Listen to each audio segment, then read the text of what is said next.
Good evening and welcome to the April 1st, 2024 study session of your Ashland City Council.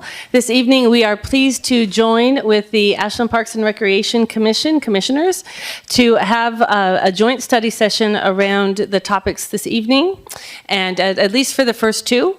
And so we will go ahead and get started. I have three speaker request forms, and they are all related to the night lawn, which is a more specific topic than what is going to come up this evening with the homeless plan, homeless services plan. So let's go ahead and do those for public forum.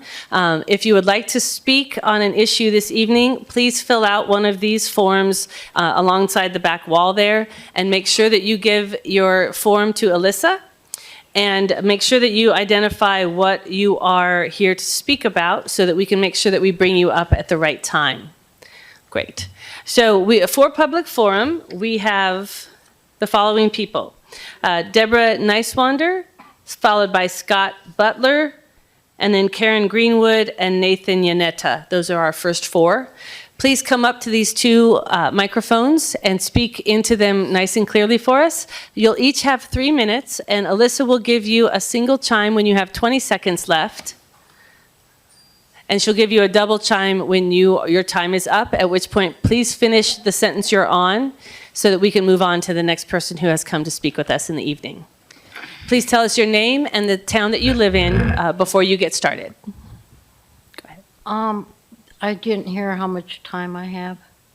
3 minutes. 3 minutes, okay. My name is Debbie Nicewander, and I'm here to speak out about the night lawn and try to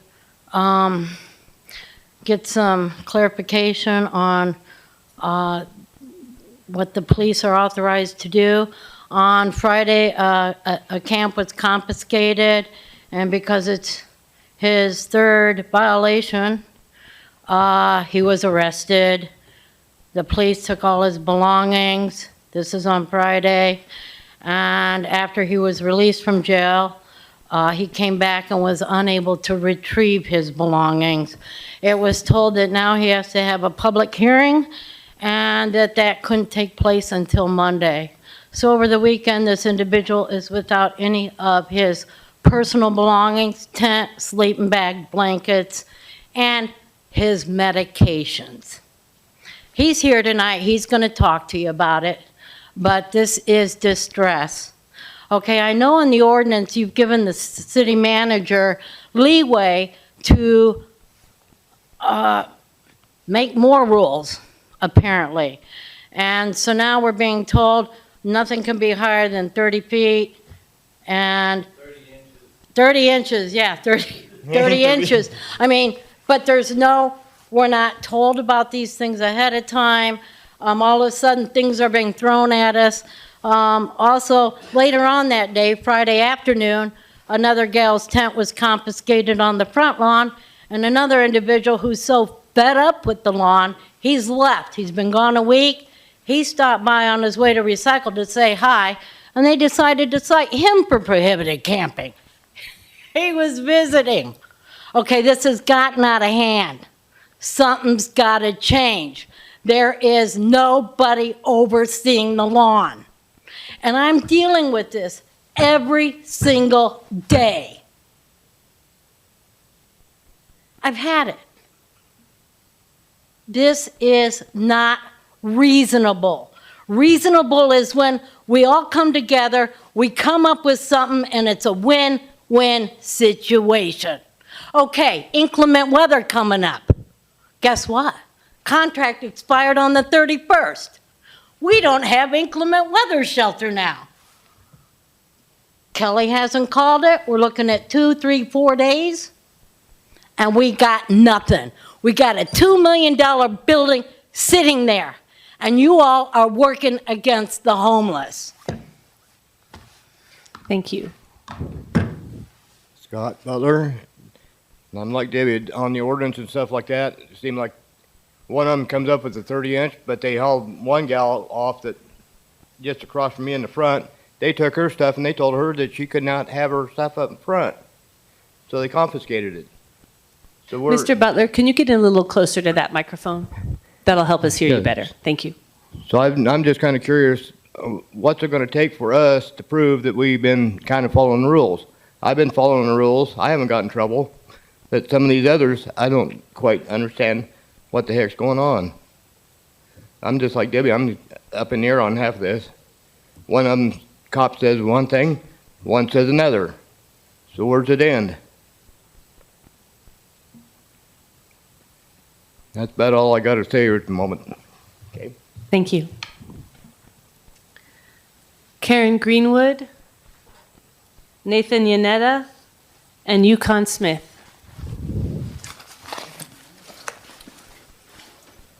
So not only was my meds taken from me, but I was threatened 2 days prior by the officer.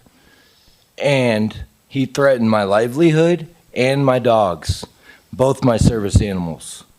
Okay? Now, I've followed the rules. I've lived in this town since I was in second grade. I used to work up on White Rabbit and did all the control burns and trail maintenance. And I have never seen the people in this town be so disrespectful and judgmental towards homeless people or anybody of any other standards in my whole life. And it seems like all your police officers are just petty thieves, bullies, and this is entrapment.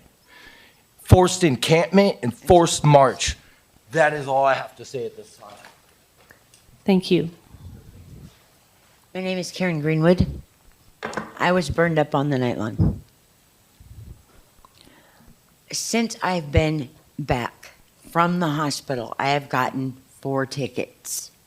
4. I can't hold on to my dog. She's on the leash, hooked to my shirt, because I cannot hold on to her physically. But the cops say, yes, you can. Officer McLennan and Officer Bonaparte, both of them have targeted me from day one, since before the fire. But I don't deserve this. I don't deserve to be put through hell every day, moving constantly. I'm not doing anything wrong. I'm just trying to survive. What would you do if a cop showed up at your house and said, get all your shit and get out now? Take everything you own, take your house, and move right now. You got to move it 500 feet, but you can't put it up. Even if it's raining, you cannot put it up. Why? I can't be out in the weather. I'm not allowed to be. I can't be out in the sun. My face had 3rd-degree burns. Both my hands had 3rd-degree burns. This hand had to be grafted. And you guys are telling me that I have to move every single day. I have an officer shaking my tent. And that puts PTSD right off the hook, man. Try that one. Do you want to pick up all of your things and move every day? Do you? No, you don't. But you look at me and think, oh, you're just a homeless person. No, I'm a human being. I'm not an animal to be looked at and just dealt with. And that's what these officers are doing on a daily basis. They're hurting us. They're putting us through so much stress. My ulcers are back into motion. All 5 of them. I have 2 bleeds again. And I shouldn't have that. Not after this. I've been through enough. Thank you. Hi, my name is Yukon Smith. Just a couple of things. You know, when they make us move out to the front lawn, so I got 3 tickets. I didn't have my tent set up. I just had tarps tied over my stuff so I could keep it from getting ruined from the rain. And they call that a structure. You know, with no warning giving me the tickets, you know, I didn't know that 30 inches until, you know, they're telling it to me. you know, and it's having to move your tent every day that wears them out faster than having to take them down. And if the problem is being the public calling because they're complaining about people being on the front lawn, then it makes logical sense not to have them move every day. Why not? I mean, I know Medford they've got a homeless issue. The public knows it's there, they just don't want to see it. That's why they fence them in, so that they can't see them. It's ridiculous what society's become to. Why don't they just let us keep the stuff in the backyard where they don't see it when they're driving by every day, making calls for whatever reason, just because they don't want to see it? It doesn't make it go away. It's still there. And when they make us move, it's during their, you know, there's times it's been raining and they didn't care. They made us move in the rain. You know, having to move every day isn't easy. You know, I can barely feel my toes. They're frozen in the morning. I can barely, you know, neuropathy in my hands. You know, I'm moving as fast as I can and I'm still getting ticketed. You know, God forbid you can even hear a phone if you can keep it charged for an alarm clock. It's not easy either.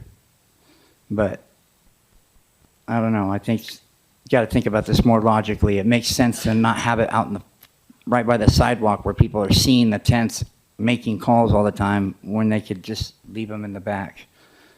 Have somebody supervise, maybe break it down back there, but not have to move it. That's all I got to say. Thank you. We move on now to the DEI assessment and strategic plan.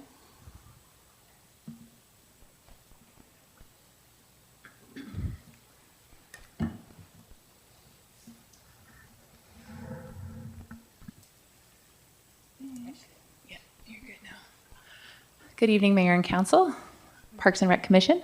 We are here tonight to present the results of our DEI and organizational culture assessment. We partnered with Paradigm Public Affairs to do this assessment, and with me tonight I have Tanya Settles from Paradigm Public Affairs. We are going to walk through her presentation of the assessment, and then the city has a presentation as well as how we're going to address the findings.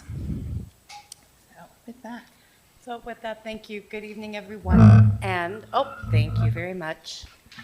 And thank you for the opportunity to be visiting Ashland again. It's always a good day for me when I get to fly into town. So thanks for having me here. My name is If Tanya you could get in a Settles. little bit closer to that microphone. Thank People you. are listening at home as well, and we want to make sure that they can hear you. Of course, thank you.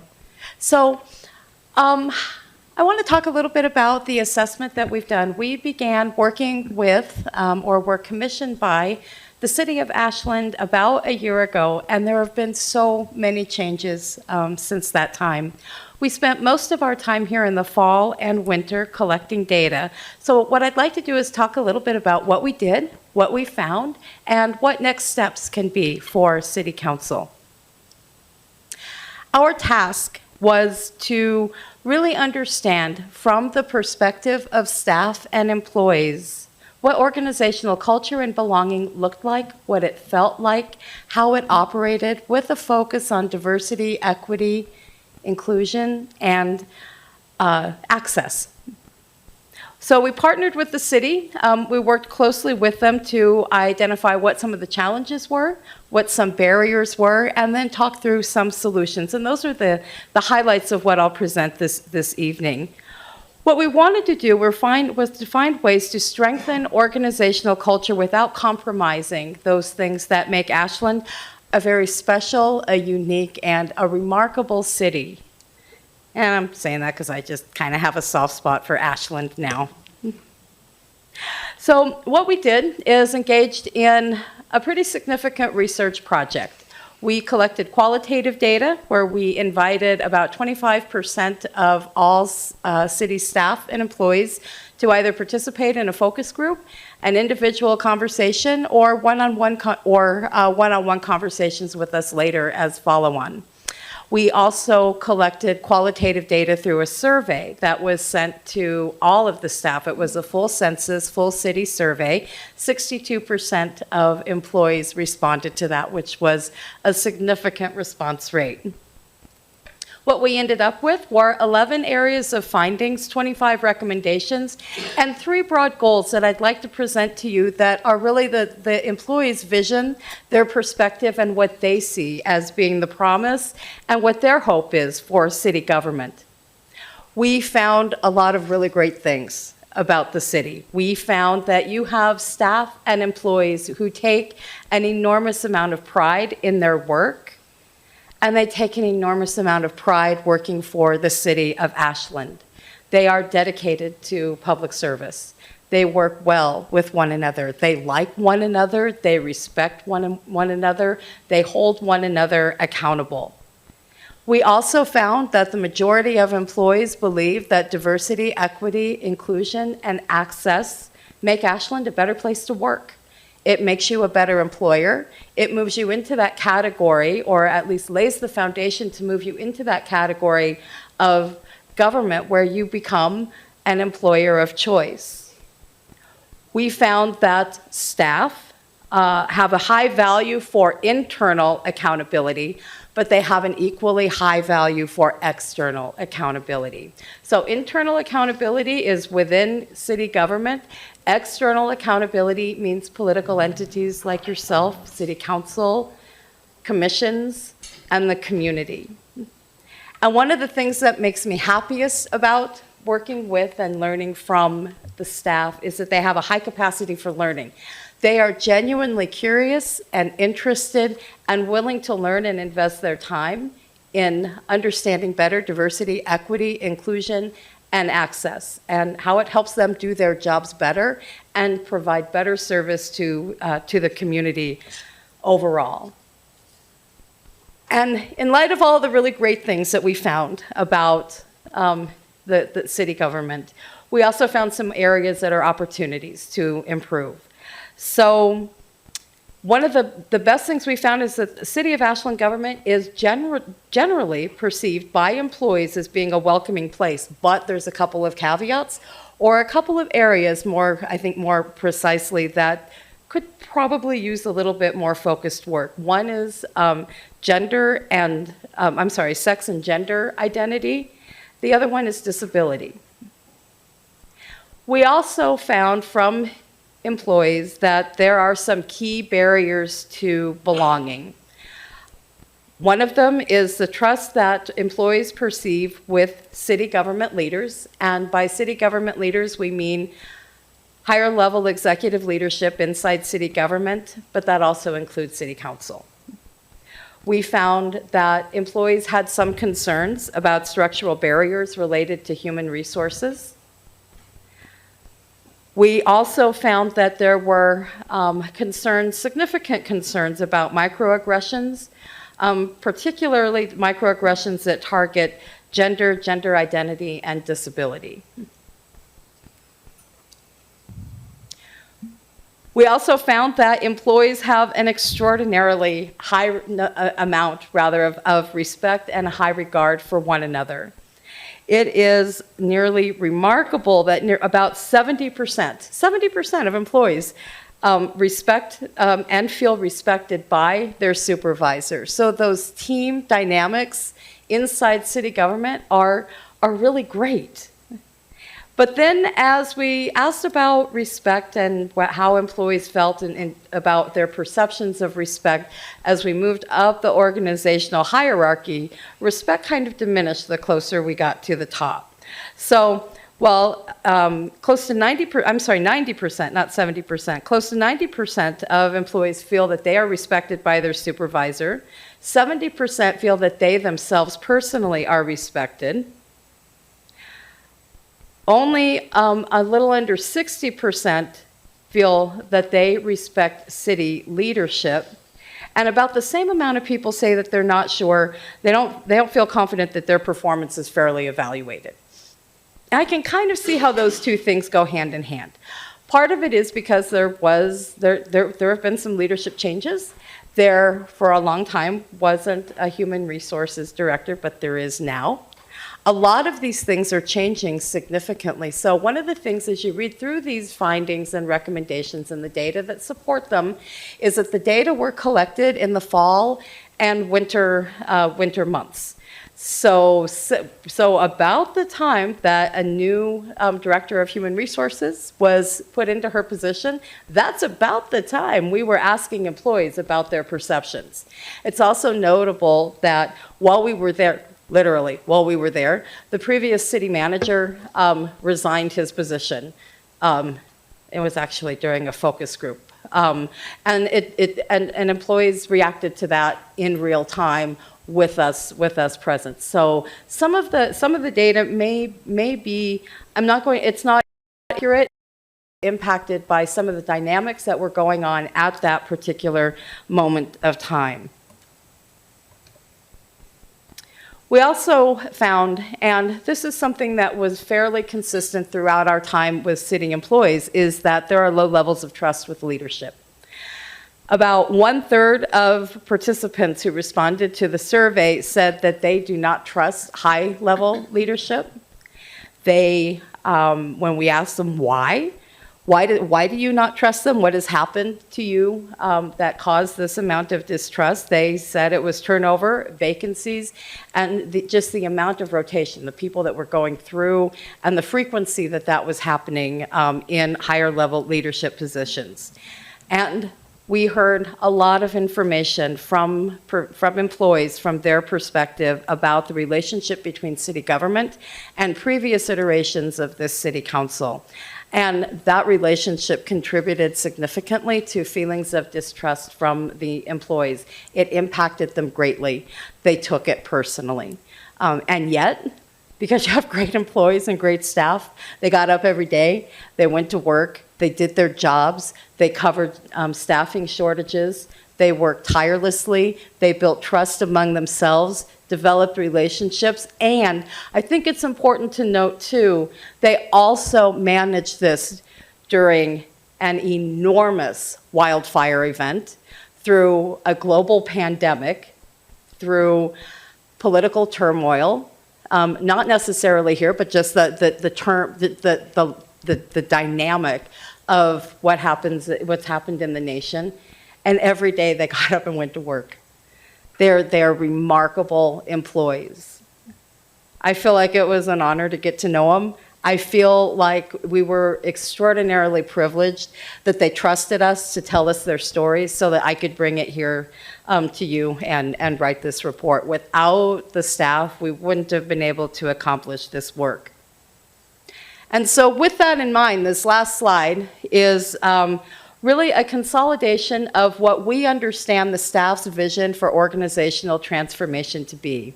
What staff see for Ashland City Government is a place where they engage in service to the community without barriers, without impediments, and a city government that is welcoming and values inclusion. They value belonging, and they value diversity.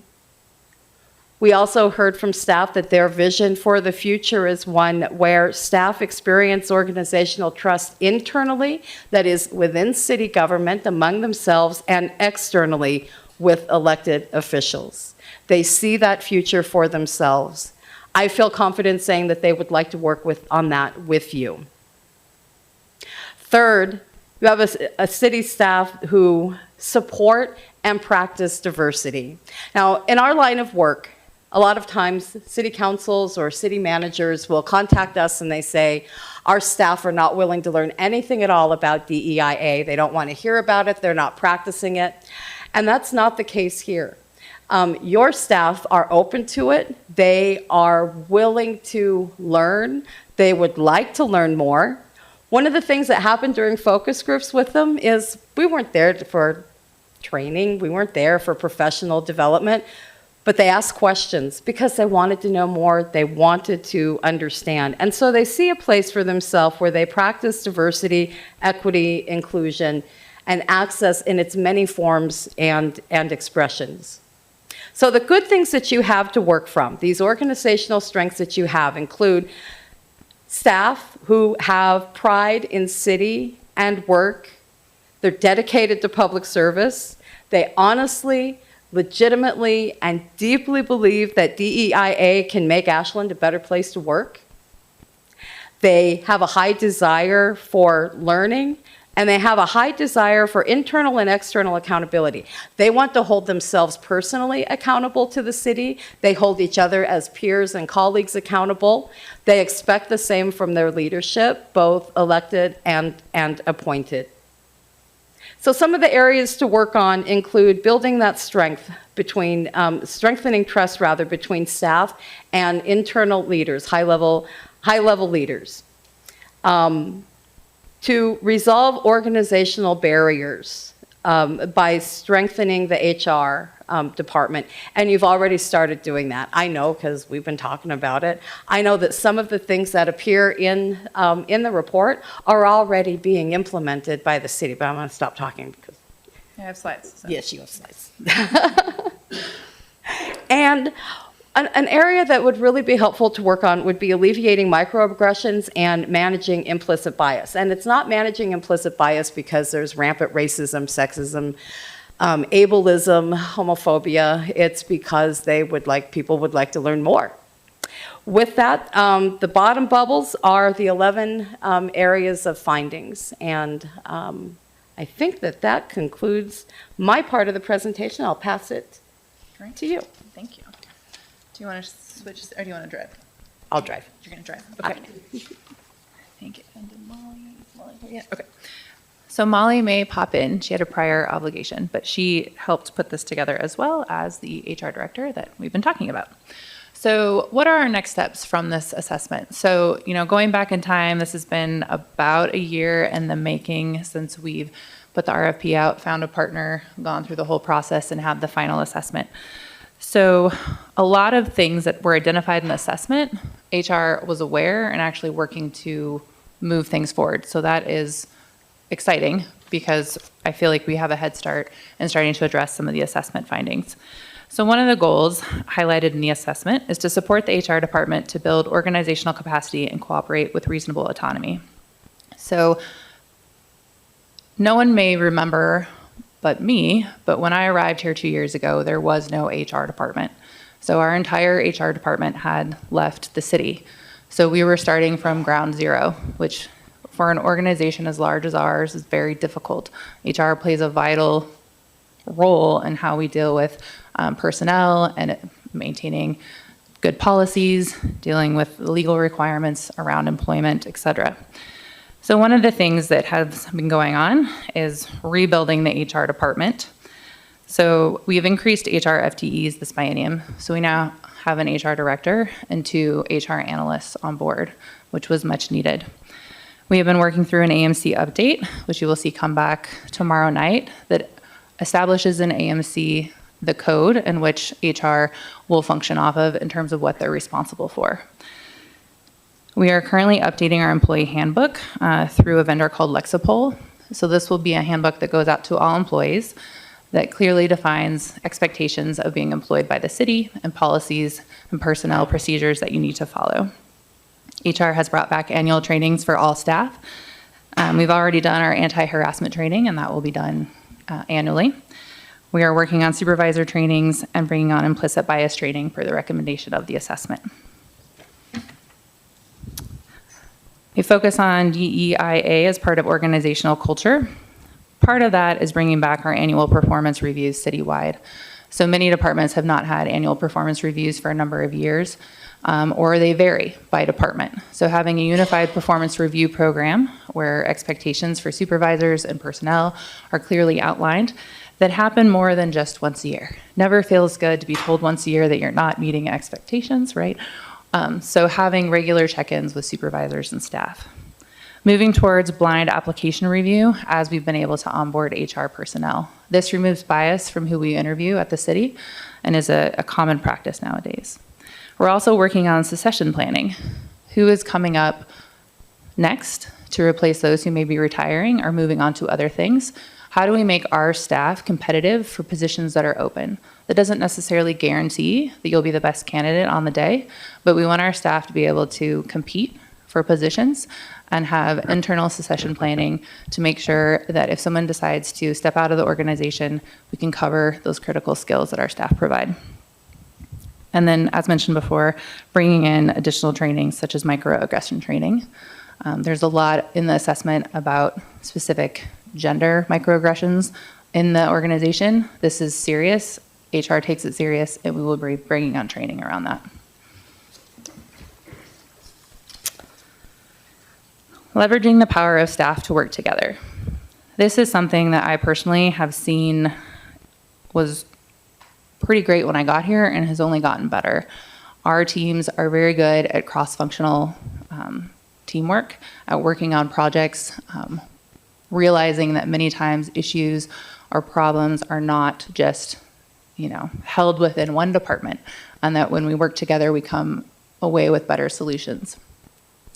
Part of that has been our department head meetings have become in person, include all the department heads, and have become a weekly collaboration where we share what's going on. If anyone has ideas, I call it the think tank for myself, and that has been a really positive thing, I think, for the city. We've started a liaison support group. This is for our staff liaisons who help with all of our committees. Oftentimes we task staff with working with all of our volunteers without any training or support. Now we have an organized training and support for them on a quarterly basis. I've also begun a professional book club. This is our second year of that.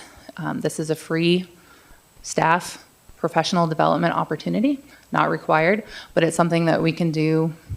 Again, that's just internal, and it allows staff to meet people from various departments who you wouldn't normally maybe work with, make connections, and just see each other in a different light than you do a normal day-to-day operation. We have kicked off Lunch and Learns. Our GIS division did an amazing first round of the Lunch and Learn, highlighting what they provide to the city. Again, this is an opportunity for our staff to learn about what other divisions and departments are doing within the city, as well as network with staff and see, the amazing staff we have from all divisions. The HR Roadshow. HR goes out once a quarter now to meet with all departments. Sometimes there's a topic such as, benefits enrollment, and sometimes it's just an opportunity for staff to engage with HR in a less formal setting because HR goes to them. So they go out to the Parks Department, they go out to Public Works, and they're meeting staff where they typically are to make sure that staff knows who HR is and who they can contact. The city manager, myself as interim, I've been doing listening sessions with all divisions of staff. So I go around a few times a year and just meet with them for an hour, and it's really just to check in, answer any questions they may have, chat with them, see how things are going, and I get a lot of feedback from a different level. Since oftentimes I'm only communicating or working with department heads, it's good to get kind of familiar with all levels and see what's going on. We've also been able to bring back our staff appreciation events where we do, holiday lunch. We also do a summer event, which is an opportunity to thank our staff for their hard work and give them an opportunity to interact in a less professional, setting. So one of the goals highlighted, did I skip one? Yeah, you went past one. There you go. There we go. There we go. Improve communication. Okay. We got it.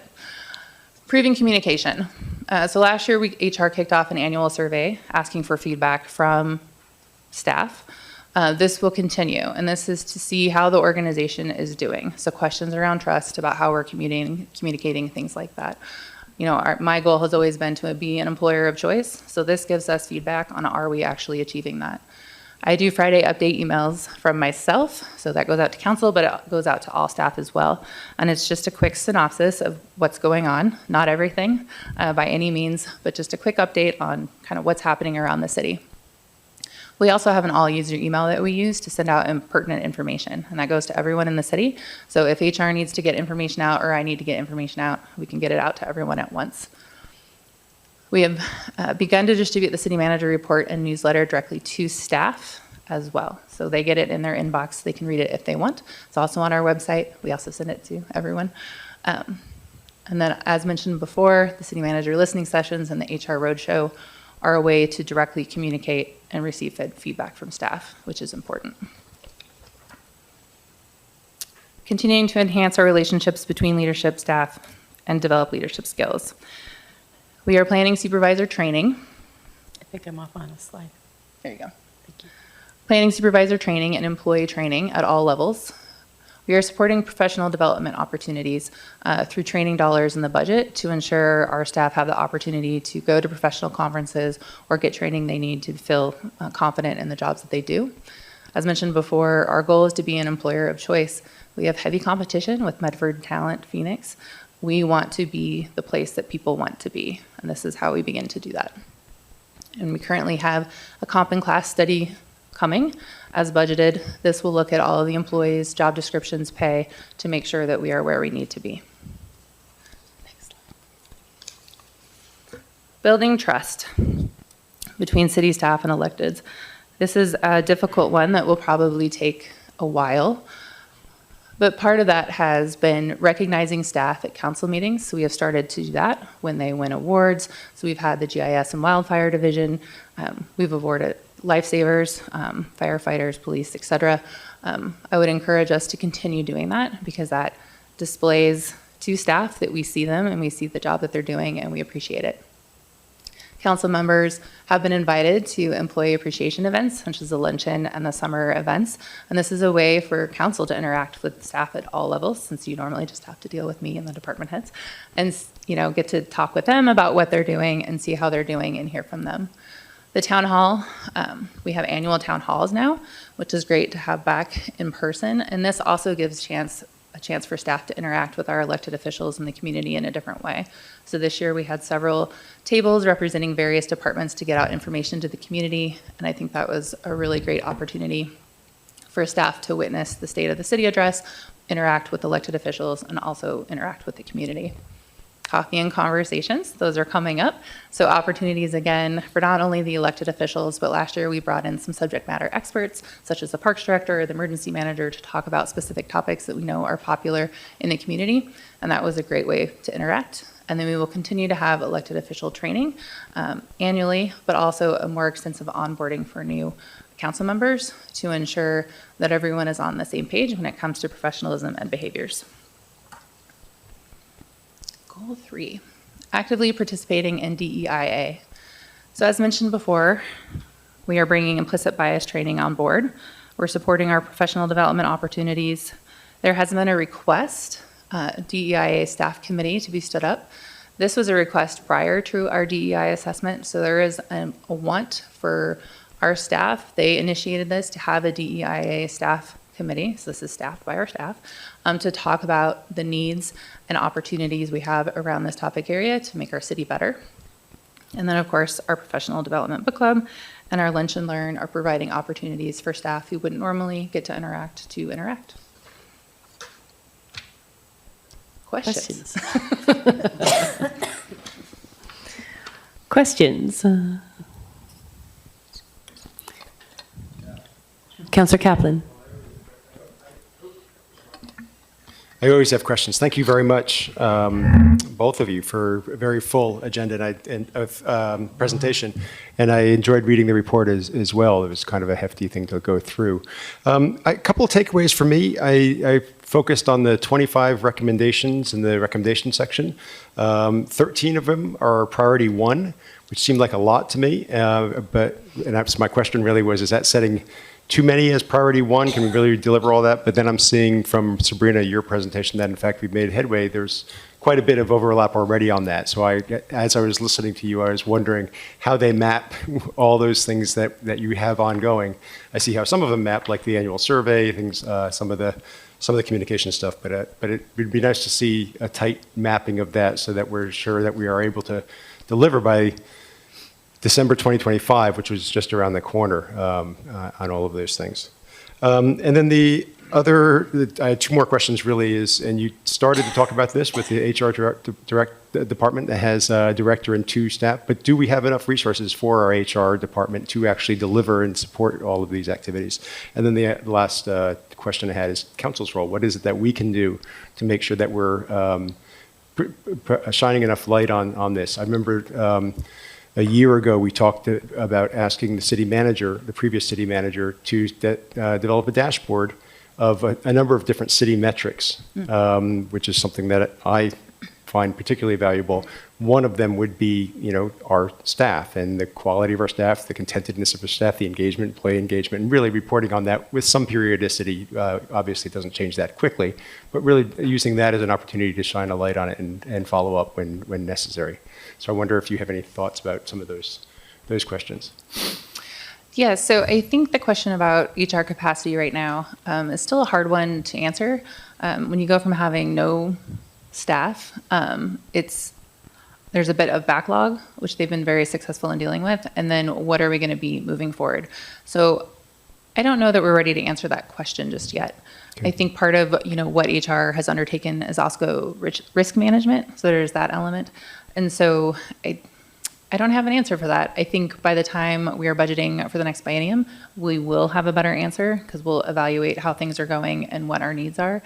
I think in terms of what City Council and APRC can do to support, HR moving forward is to, recognize their value. I think part of why we had no HR department is because that value was not recognized and those people self-selected out of the organization.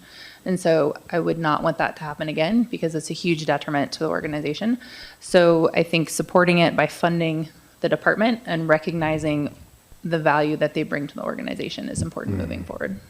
Okay, I should say that Molly came in while you were talking, so to recognize her. Did I get it? Rebecca. Is that right? Okay. Would you like to come up here? No? Okay. All right. Councilor Commissioner Seffinger. I'm interested to know what the relationship of HR. Oh, can you hear me now? I'm interested in knowing what the relationship of HR will be to parks or is to parks. In the past, there hasn't been much of a relationship. What autonomy does HR have? Does it also apply to the council and to commission if councilors and commissioners receive microaggressions, which have happened frequently in the past and are probably one of the reasons that citizens and employees feel that that it's acceptable because we haven't really dealt with it very effectively from my experiences. Yes, so when it comes to HR and parks, HR is HR for parks. HR is HR for all of the city employees. So all of our city employees fall within the parameters of human resources. So even myself as interim city manager or the parks director or the city attorney who are hired by an elected body, we are still obligated to the personnel policies that HR puts in place. So that hopefully answers that question. And in terms of microaggressions and elected officials, if I understood you correctly, I think that is definitely something that you should report to HR. But when it comes to protections around elected officials, they're going to be a little different from city employees. And so that is something that HR can engage with our legal team on to figure out a good way to move forward.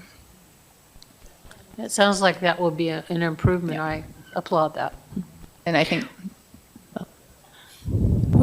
all right. Oh, this one's louder than those ones. Yeah, and to add, to chime in with what Sabrina was mentioning, I mean, from our perspective, legal's perspective, HR is a organization, department within the city that is a protection for all city employees, and they have their ability to have concise policies protects everyone at all levels. It protects the employees, it protects the city as a whole. They work in close coordination with the legal department.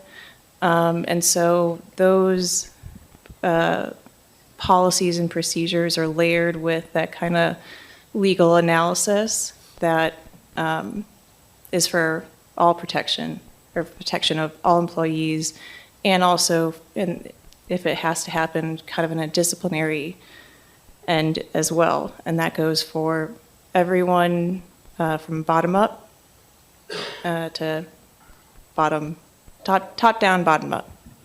Yeah, thanks. Thank you, Mayor. Thank you both for this report. It was informative. It was absolutely eye-opening, and it was long overdue. So thank you for that. What I read as I read the entire thing, there was a recurring theme about trust and building trust. And I think I speak for everyone up here at Ashland Parks and Rec Commission and the council to say to a huge thank you to all city employees and staff for taking the time to have open, honest, sometimes uncomfortable conversations to be able to directly address what we need to address here to make this organization better. So thank you for that. My question is along the lines of, is usually when we're up here, is how fast can we implement this? But more importantly is, and I understand it's going to come in stages, but where, speaking of trust and openness, where can we go, where can everyone go to monitor progress, to see where we are with each of these goals, with each of these recommendations, and what's our basically what's our reporting calendar, I would say. Sure. I think, so in response to your first statement, though it was not a question, we are going to send out this report to all staff tomorrow morning. So all staff will have access to this. It will also be on a shared drive. So it's important that staff know that they also have the results of the effort that they contributed to. So in terms of reporting, so I think you saw some of the items in the plan are kind of check the box. You need to be doing this, and some are going to be an ongoing thing here on after. So for example, the annual survey, I think that's very important that we do that every year, because that's the only way you can see progress. It's fine to feel like things are getting better, but without hard data, it's hard to speak to that. So one of the things that the city manager's office and HR need to determine, and I like the idea of, the map of what we are doing, is kind of here's a recommendation and here's kind of what the city is doing. And these are kind of static, like anti-harassment training, that's required once a year. And some of them are gonna be a continual thing, like the DEIA committee, what comes out of their recommendations, how do we implement that, et cetera. So I think there is a mix, and the reporting on that is still to be determined. I think it's probably important moving forward that you would probably see us at a study session again, talking about, things that have been implemented, things that have come up, how we're progressing with this. So I don't think this is the last time you'll be seeing us. Yeah, and I would just add on that when the council passed the social equity and racial justice resolution that was kind of the kickstart of the committee and all sorts of other elements, or the committee came after that, our social equity and racial justice committee, we had a reporting timeline to the council that we haven't really kept to since we've assigned this work to the committee. But we should revisit that and think about what is the timing to come back. So we can take that up as a council. Councilor Duquesne. Thank you, Mayor.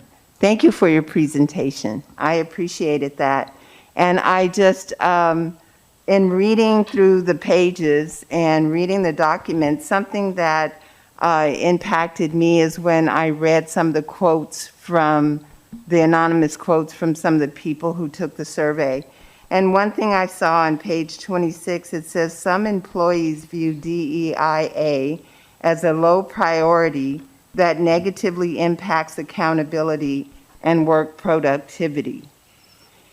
And to me, I feel that this is very important, the work that you've put together and we need to implement. And I looked at the pie chart, and of course we have 0 Black folks working for the city. And when I looked at the microaggressions and what I read, it impacts women. And I looked under the microaggressions in gender. So something that in the presentation, you said this is going to come back in front of council, and accountability, I think, is so very important. And when this says this negatively impacts accountability and work productivity, I would beg the differ. So how is the city going to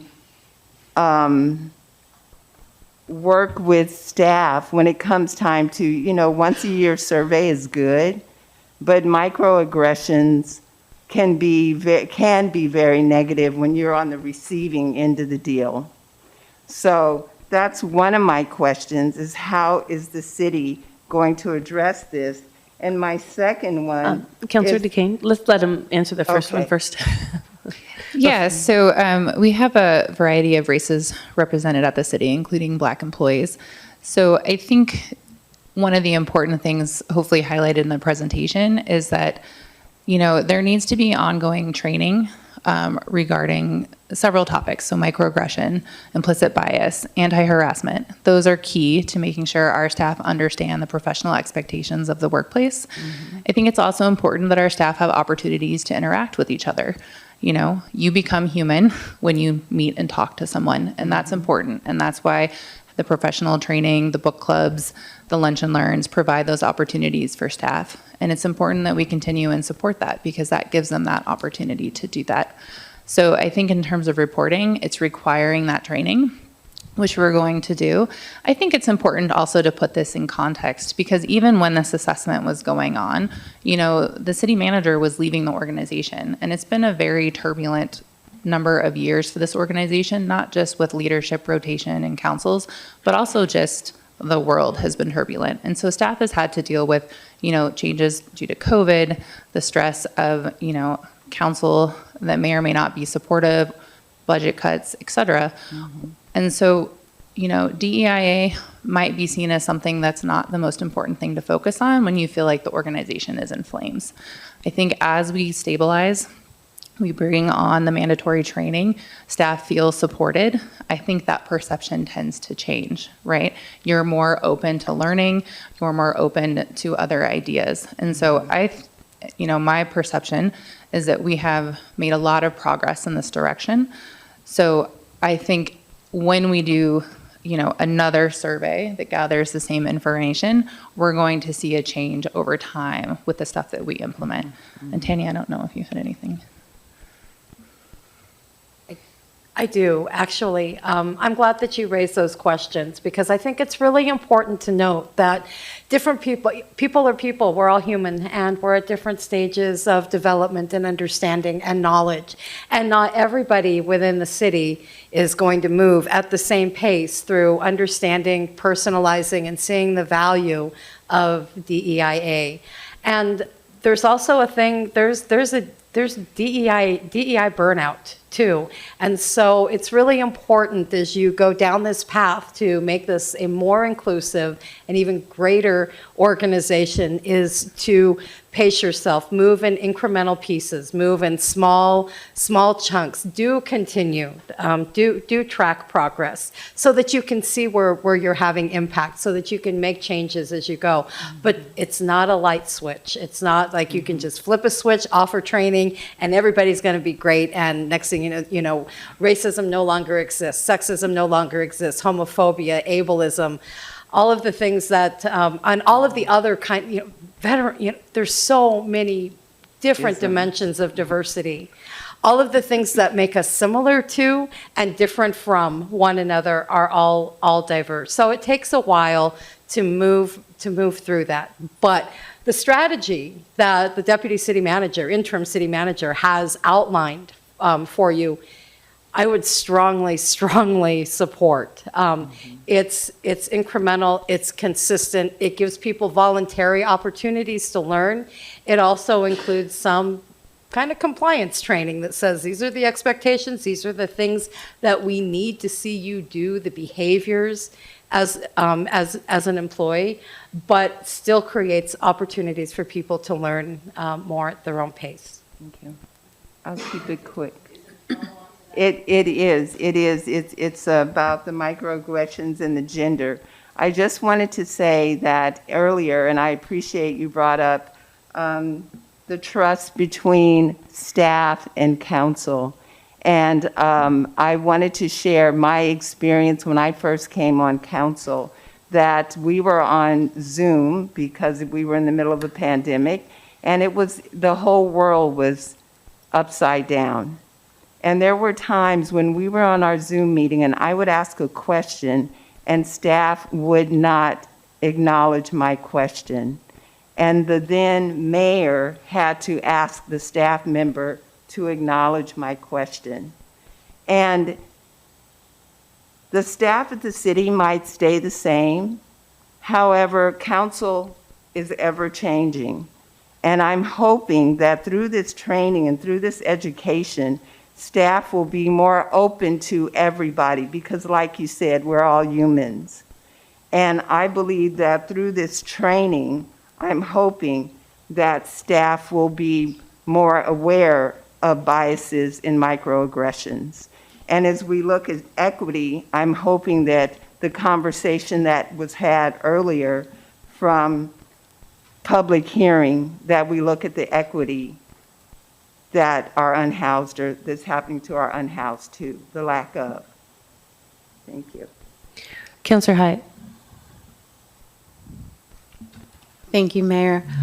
My questions revolve around current turnover rate trends and also as a follow-on cross-training. So the first question basically being, maybe if I'm putting bookends around it, Sabrina, since when you came on board to where we are current day coming through this analysis, what kind of trend are we seeing with regard to employee turnover? And then the follow-on piece being, I saw cross-collaboration, I saw succession planning, and I know cross-training is healthy for organizations to ensure that we don't lose skill if somebody does choose to take a new opportunity. But it's also a great way to learn the shoes that others are walking in and new and exciting assignments that may take you in directions and places where you didn't even start. So I see them as linked, and I'm just curious what our trend looks like and if we will be leveraging more cross-training both from an organizational health and a motivating or opportunity type offering for employees. Yes, in terms of turnover, we have seen the organization stabilize. Yes, Molly says yes. So that is a very good trend. If you remember, we were at about a 20% turnover, which is quite high for a government organization. I think we're back to around the normal 6 to 7%, and I think we've been losing more to retirements, which is how we would prefer people to exit our organization maybe. So that has been a positive trend. And in terms of cross-training, yes, I have seen quite a bit of that going on. I think it's acknowledged, especially when we had 70 people exit the organization, that we cannot function if we don't have people who can play multiple roles potentially. It also provides staff an opportunity to learn a new skill as highlighted, which is important. So there's a lot of discussion even between the city manager's office and the recorder's office on cross-training around that. But also I've seen a lot of that in finance, even within departments, positions being duplicated so that there is a backup. Because while we're large, we're lean. And so if one person goes on vacation, sometimes that thing just doesn't happen because we don't have the training to have that person continue or that duty get continued. And so we have been addressing that as well, so that we can make sure that we continue to provide excellent service to the community. Thank you for that. Thank you. And Councillor Bloom. Hello, thank you. I appreciate the presentation was incredible, thank you, and the report especially, and a lot of the questions I had were answered. But specifically, I'm curious about what is our reporting system? So if a staff member is facing some kind of abusive situation, harassment, whatever it may be, one of the points that was highlighted is that maybe that falls through. Maybe a supervisor doesn't, report that up to HR. So I'm curious, one, what is our system now? And two, have we looked at, some kind of an online reporting system where staff members can report directly to this online system that goes directly to HR? That way it can be investigated promptly. And then also it allows us to, collect that data, retain that data, and find out if there's patterns that maybe we're not seeing, so that we can address more structural issues as well. Yeah, great question. So there's numerous roads for staff to go down if they need to report something. So I think you automatically think about reporting to your supervisor, but maybe that's not the best option. So staff can reach out directly to HR, any of the HR staff at any time. If they're not comfortable doing that, they can reach out to the city manager. If they're not comfortable doing that, they can reach out to the legal department. Those are kind of your 3 pillars for reporting based on your comfort level. HR is looking into, and we do currently receive anonymous complaints. So we do have, we get anonymous phone calls, anonymous emails, things like that, and they are all taken seriously. And so one of the things we're exploring is, do you have even like a box, right, that people can put something in? What's the kind of, spread we want employees to feel comfortable utilizing to make sure they're comfortable using that tool to report. It takes a lot of courage and effort to report something, and so we want to make sure that employees feel like they have support in doing that. Councillor, Councillor Hanson. Thank you, Mayor. And thank you, Tanya, and your group and all the city employees for participating. This is really important. These 2 bodies aren't, boots on the ground. So, hearing and reading and having access to this information is incredible. And this organization as a city really is truly better together and better, more diverse. I too was surprised by the highlights not including the racial goals, equity goals for the city. And I'm curious if you can tell us what you learned and what our DEIA goals are and should be around racial diversity here at the city. I have another question for you, but this one first. That is a great question, and thank you for asking it. And I'm not surprised to hear someone ask that question because our initial charge was to look at racial equity within the city. That was included in the scope of our work, but what we found were 2 things. One, the demographics of the city compared to the organizational demographics. So while there is diversity within city government, there's a small in problem. So, and it's not really a problem, it just means there's a small number of people. One of the things that we promised staff and employees was that we would do our level best to protect their identity and respect their confidentiality. So there were some opportunities to dive a little bit deeper into racial inequity or some concerns that staff had. They're included in the report, but there's also a caveat right behind it that says if we were to dive further, then we ran the risk of personally identifying a staff member, and we promised not to do that because it would be damaging. So, our goal is always to leave an organization, hopefully, in better shape than they were when we started with them. And if we were to call out race and personally identify people who may or may not have been the subject of racial inequity, it did come up, it does show up. It's actually proportionately, in terms of percentages, it's actually very similar to gender-based microaggressions, except that the N number is very, very small. So that's why it wasn't as highlighted as maybe you expected to see in the report. It's not that it doesn't occur. You will never hear me say, and you'll never hear anybody at Paradigm say race isn't important. Race is vitally important. Race, ethnicity, culture are incredibly important. But we also think it's important to protect the people who engage in helping us, and protecting employees was important. So there were elements of racial inequity. Some people did say that they had either personally experienced or observed racial inequity or microaggressions associated with racial inequity at work, and you'll see it's reported. But regretfully, we weren't. I don't think it's regretful. Realistically, we weren't able to dive any deeper without identifying people who may not want to be identified. Okay, I guess I didn't hear the part of my question answered where we have goals to increase our racial, cultural, and ethnic diversity. Could you share any kind of goals that the city could have? And then my second question.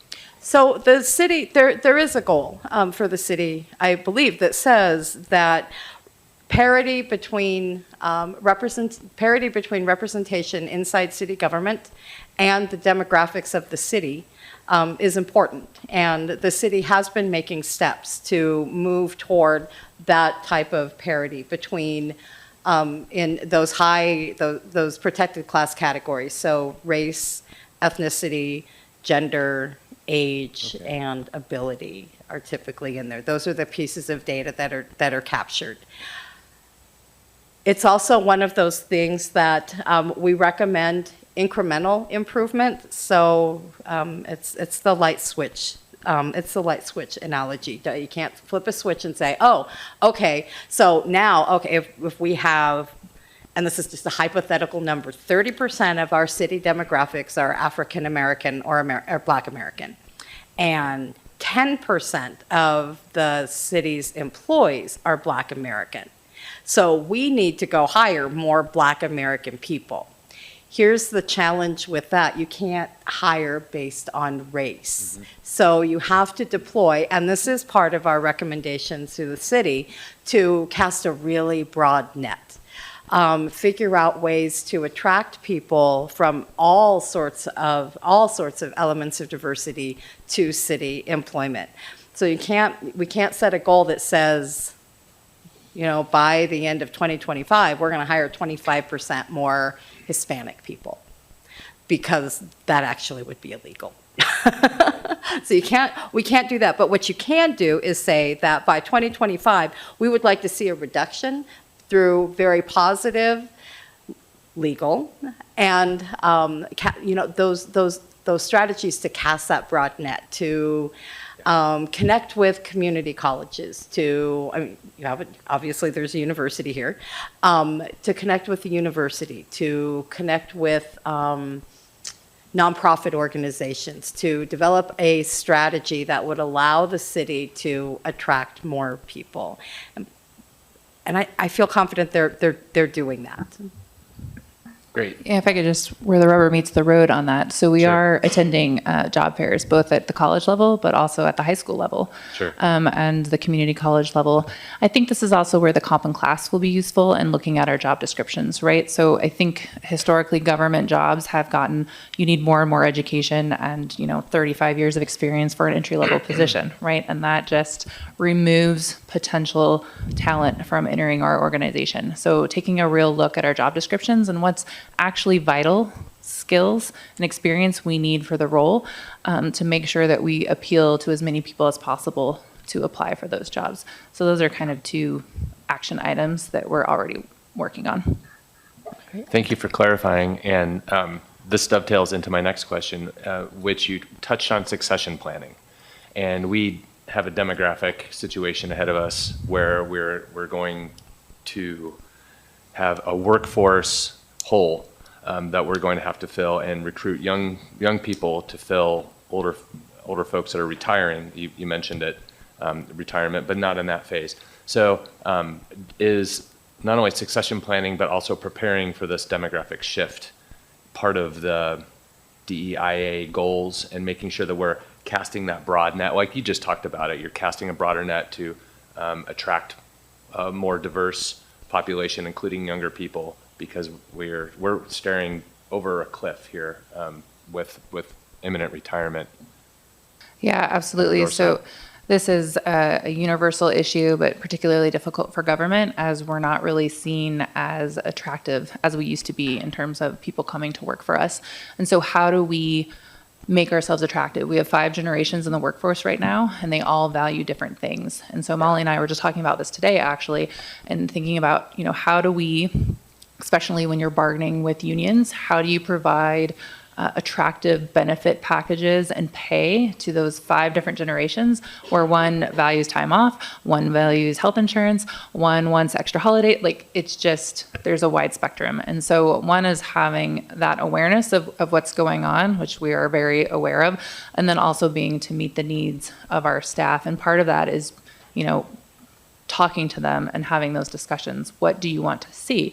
And depending on where you are in your career, you want different things. And so I think as a city, we're going to need to get innovative and creative when we're thinking about compensation moving forward.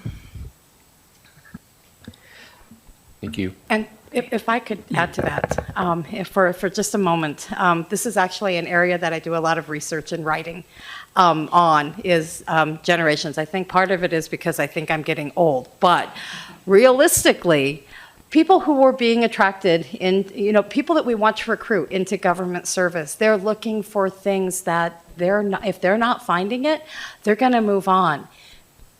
One of those things that younger generations or new generations, so Gen Z, Gen Z in particular, and newer, are looking for is my potential employer paying attention to diversity, equity, and inclusion? And if I don't see that walking in the door, I'm going to go somewhere else. So another reason to be really paying attention to DEIA is that issue of succession planning and making sure that younger generations of people are coming into public service, and so people like me can retire. That's it. Thank you. Great. Commissioner Steffinger. You got to push it. Okay. Fancier than we used to have. Yes, exactly. And brand new as of tonight. One of the things that I see after being here for a while, because I've been here a long time in a variety of roles, is that a lot of the city employees don't live here. We don't have housing for them. And when you talk about having more young people come here, that's a major concern for many people. I think that's something that certainly would improve that.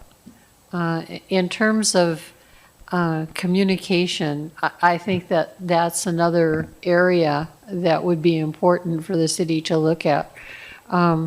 Working with parks is very different than working on the council. Even when you were talking, you guys never talked about what park commission should do. It was only about council.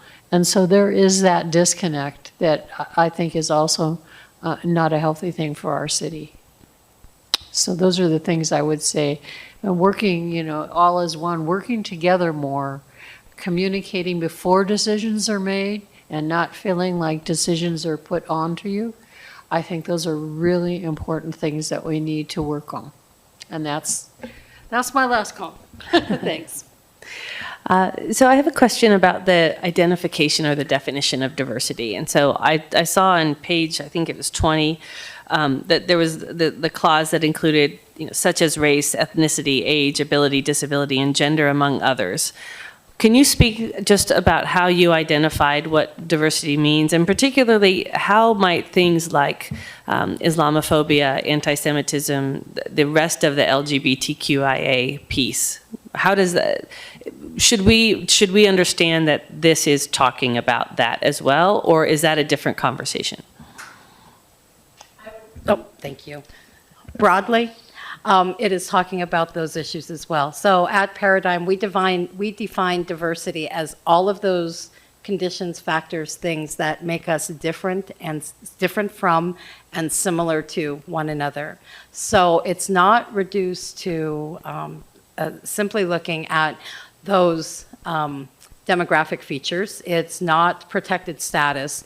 It's also things like veteran service, military service, political ideology.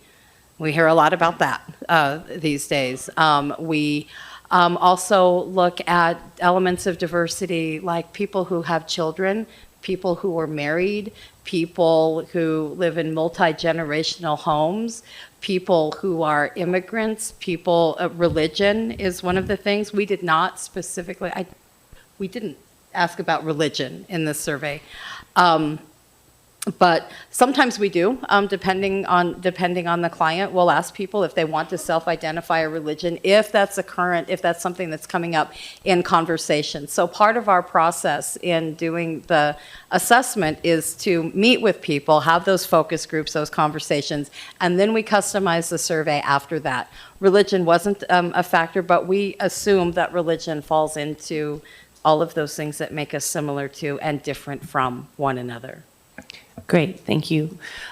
So the council is, I know that we have the council receiving training. We haven't had that yet. I know we've tried. There have been a couple of runs at that. When we do that, I think it would be good to invite the Parks Commission to see if you want to join that with us and maybe be in the conversation about what type of training that looks like, and that we could do that all together, to Commissioner Seffinger's point. Because I would like us as a council and as a commission to be doing the work here as well that we're asking our staff to do and coming together in the middle of that. If there are no additional questions, thank you so much for the good work in the presentation. We look forward to seeing where this takes us, and then we will have a follow-up conversation about what is the periodicity of getting updates and what kind of conversations do we want to have, certainly at the council level, but then of course in this joint space. Thank you. Thank you for that. I need to take off now, so. Okay, so we move on now to Senate Bill 1537, Land Use and Urban Growth Boundary Expansion Update.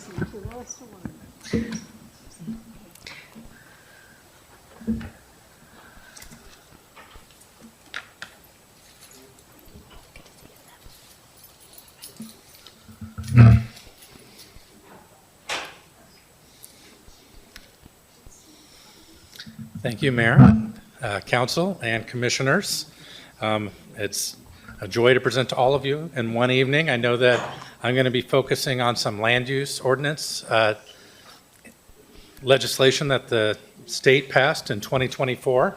But as commissioners and councilors both are interested in how... Brandon, can you hold on just a moment? Sure I would can. just ask anyone in the audience to take your conversations out to the foyer. Thank you. Go ahead.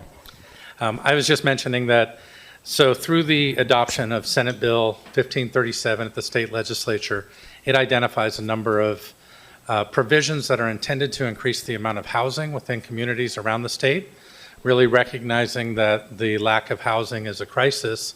And through the introduction of Senate Bill 1537, the governor had initiated a number of changes intended to streamline housing development as well as promote affordable housing. It's not just exclusive to land use codes. There was also funding that came along with it. So I'm going to touch on those a little bit. At this point, because it's such newly passed legislation, there's not guides currently available. The implementation steps for a number of these actions have not yet been drafted by the Department of Land Conservation and Development or the Housing and Community Services Office. But I think that we can anticipate that these are going to be coming between now and January of 2025 for an implementation at that point in time.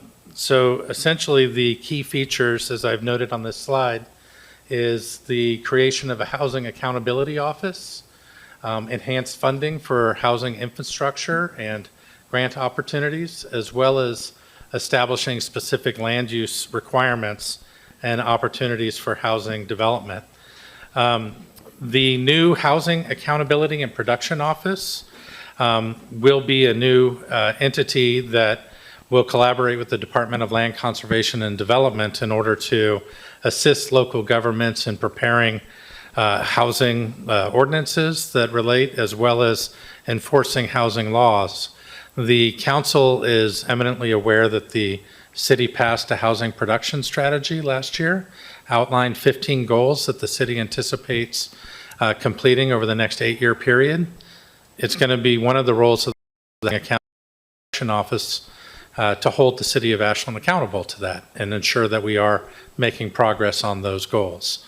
And so, but as part of assisting communities, the legislation identified a Housing Infrastructure Support Fund. Really what this was an allocation of state funds to the Housing Infrastructure Support Fund to be administered by the Oregon Business Development Department to provide capacity for local governments for the planning and financing of infrastructure when it is in direct support of affordable housing. So it's really a good opportunity that didn't exist in terms of having state funding directly available to support infrastructure in this manner. So this is really a short-term endeavor, and I say short-term even though it does extend to January of 2030, but at least it does provide that upfront funding to assist in developing housing. As we all know, the development of infrastructure ends up being an impediment for housing quite a bit, as it's an expensive undertaking. The legislature also appropriated $75 million for a revolving loan fund. And again, this is relatively new, but the intention of it, I think this graphic illustrates it, where if a city identifies needed housing types, which we've done through our housing production strategy and housing capacity analysis, and a developer is proposing a project that is meeting that need, essentially the city could borrow money from the state and provide that as funding to assist that development in terms of, cover eligible costs, including infrastructure, systems development charges, as well as land cost write-downs. And so these costs end up being part of the new housing and commercial residential development for households earning less than 120% median income. So this is a new initiative that's really targeting people that most affordable housing funding goes to support households earning 80% median income and below, which there's definitely a need for that. This is recognizing that that need has expanded all the way up to households earning 120% and below. So once the city has created that grant opportunity through that selection of a project and borrowed the funds from the state government rather, that then cities will essentially dedicate the tax revenue generated from those units to pay back that loan from the state, and that again recapitalizes that revolving loan program. So again, I know we'll get more information on this as it's developed, but those are the nuts and bolts of this particular element of 1537. Again, 1537 was a broad bill that covered a lot of different areas, but all with the underlying objective of promoting the development of housing. This specific change, currently there is allowances if a affordable housing developer proposes a development, and for hypothetical scenario, say the city approves that development, it then gets approved to the Land Use Board of Appeals at the state level, and the state affirms that the city was correct in approving it, that the development met all the criteria of approval. For affordable housing developments, those developers could seek legal fees. This measure expands that to include any housing development. The intention really to reduce frivolous appeals up to the state level.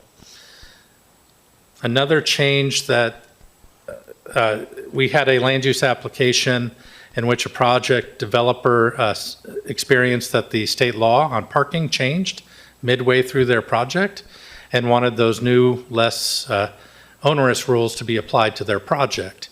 There was the city was in the process of reviewing that application, approved the project, and that was subsequently appealed, saying that the city could not apply state law to a project because they should be held to the law that was in place at the time they developed. That did go to the Land Use Board of Appeals. It was remanded to the city for further discussion, but the applicant then withdrew the application, so it was never clarified as to whether that was the appropriate approach. Senate Bill 1537 clarifies through new state law that that is appropriate, that a developer can request to have the new laws that are in place or put in place after they submitted an application, but before a decision is made, they can make a request to have those new provisions apply to their project. They can also choose not to have those apply to their project. In the case they were more restrictive requirements, for instance, it would be at the developer's discretion to make a request for the new application. It further stipulates that that applicant need not go through a whole new application process, nor pay additional application fees. They may have to pay new noticing fees if it gets scheduled, but again, it's a streamlining method in order to ensure that as laws are changing, a developer can take advantage of those as part of their project. This area of change didn't get as much coverage in the media as urban growth boundary expansions, which I'll touch on in a moment, but probably has a lot of implications for cities around the state.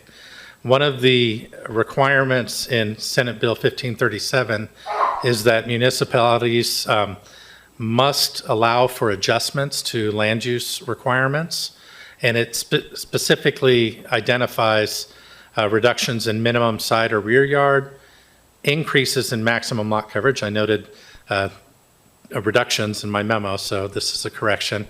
Up to a 25% reduction in common areas, an increase in building height by 20% or a story, whichever is greater, and adjustments to facade materials and window areas. So this really clarifies that requirements for a decision where typically we would ask for a variance or an exception to these standards. If a housing development is for more than 6 units per acre, so it's a little denser than single-family detached, an apartment complex, for instance, if they were to identify that in order to reduce the cost of their development, avoid delays, or if they were specifically able to demonstrate that it would lower the sale or rental cost of the development, and a number of other statuses that relate to affordable housing mostly, or the addition of accessibility features, that it is mandatory for the city to grant those adjustments. So again, it takes it out of the discretionary variance arena and makes it a mandatory role for our planning commission or planning staff in reviewing those applications to grant such adjustments. It does provide those thresholds, and it's important to note that in some cases where if a 2.5-story apartment complex was allowable and a developer was requesting to do a 3.5-story and get an additional height allowance in order to increase the number of housing units that met those prior conditions, they can make that, and it's what they call a limited land use decision, which means that is not an appealable part of their action.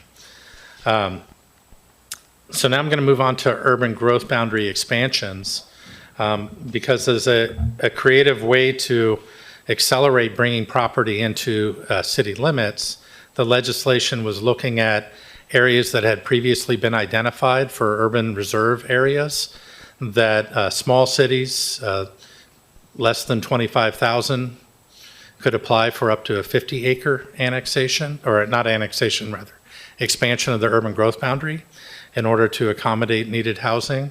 Larger cities up to 100 acres.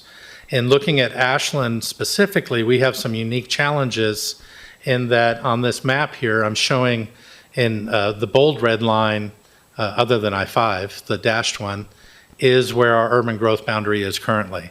So to go back a bit, in 2012, the city engaged in a regional plan with all the other jurisdictions within the Rogue Valley, and each community identified future areas for growth. And those were defined as areas that were not prime resource lands, not agriculturally significant in terms of production of food or so forth, or forest lands. And each community, with the exception of Ashland and Jacksonville, did not, they all identified urban reserve areas where they would expect to grow after the 20-year horizon, perhaps for the next 50 years. Ashland was looking at how can we grow within our existing urban growth boundary, and have been exploring increases of density and other mechanisms, but did not establish urban reserve areas. And the reason I bring that up is because under the Senate Bill 1537, it identifies a few areas in which a city could utilize that state law to expand its urban growth boundary, either into areas that are already identified as urban reserve areas, non-resource lands, and or exclusive farm use, and forest reserve areas would be resource lands, and areas of goals exceptions. But this map is the county zoning around the perimeter of our city limits. The blue areas that you see on this map are within, in some cases within our urban growth boundary, but outside our city limits. And those are rural residential 5-acre minimum lot size. So those aren't resource lands and can be incorporated into our urban growth boundary. The yellow area, however, is considered exclusive farm use.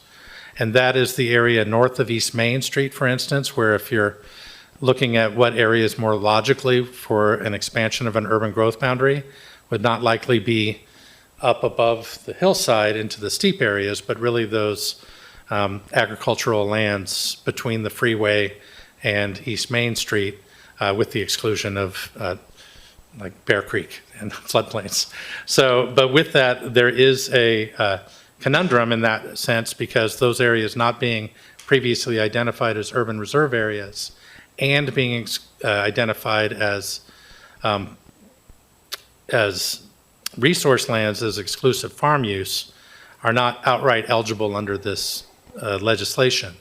The city could endeavor to work with Jackson County to modify our urban reserve areas and create those designations.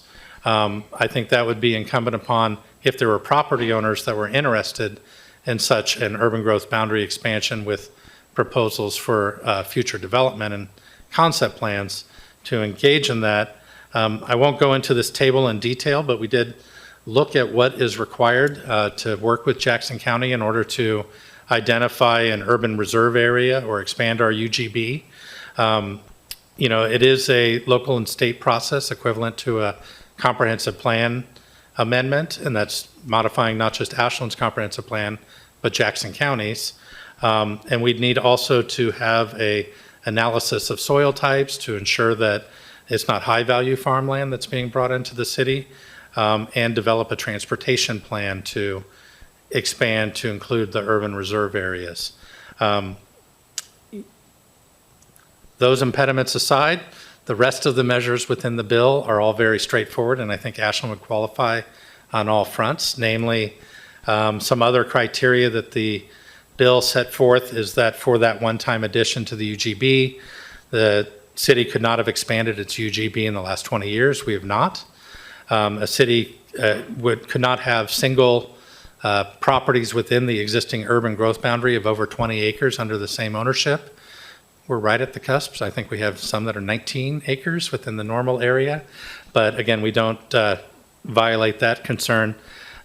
We do have a higher percentage of cost burden households in Ashland than the state average, as well as over 25% of our population is severely rent burdened. So those criteria are all clearly met.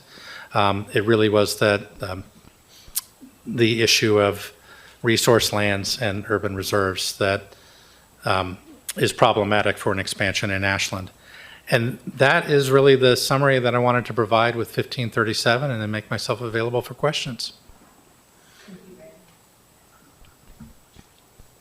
Still getting this sorted out. Thank you, Brandon. Councilor Bloom. Thank you, Mayor. It is a challenge here, but super grateful for every IT in here. Yeah, I mean, as you know, this is welcome news for me. I've been wanting to have this conversation about expanding the urban growth boundary for quite a while. Yeah, I mean, I think it's interesting. Obviously, the EFU is going to be an area when we talk about north of Maine.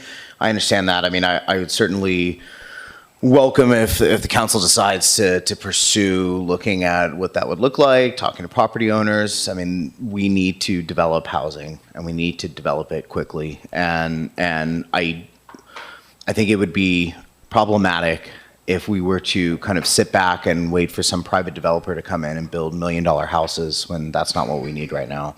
Obviously not talking about North Main there, but I guess to ask a question, when we talk about being able to go up in height, so we have it set right now, 50 feet is the maximum height allowed. Is that correct? It differs by zone.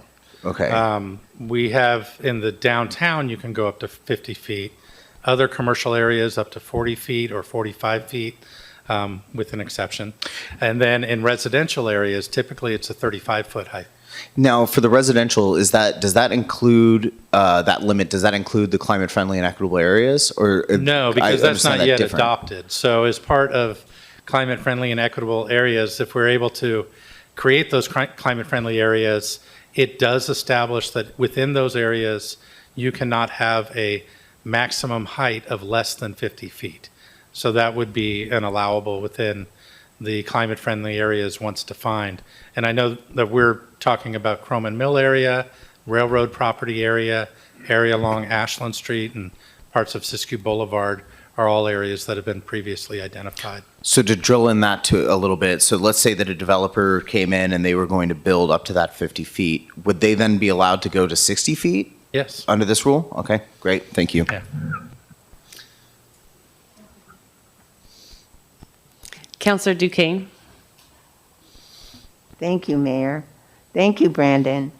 So I just wanted to touch on something you mentioned just now. So Senate Bill 1537 can apply to Croman Mill if it meets some of the adjustments. Is that correct, the variances? Yeah, so the adjustments apply citywide, everywhere within our jurisdiction. So everywhere within the city limits, or if a property's annexed into the city, they would be in a position to, as part of their proposal, identify which adjustments they need. There is a limit that an entity couldn't ask for more than 10 adjustments on an application. But in the case of Croman Mill, once they submit an application for development, and if they were looking for relief from the rear yard setback in order to provide greater accessibility or one of those other measures, they could propose that, and those adjustments would not be processed as variances if they fall within those thresholds. They would be, in a sense, outright permitted as adjustments under state law. Thank you. I appreciate the flexibility of this bill. Thank you.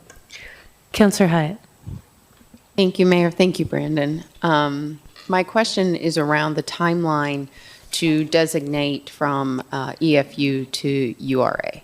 I noticed you mentioned things like a transportation plan and a comp plan adjustment, and transportation plans typically included in an application for larger development already.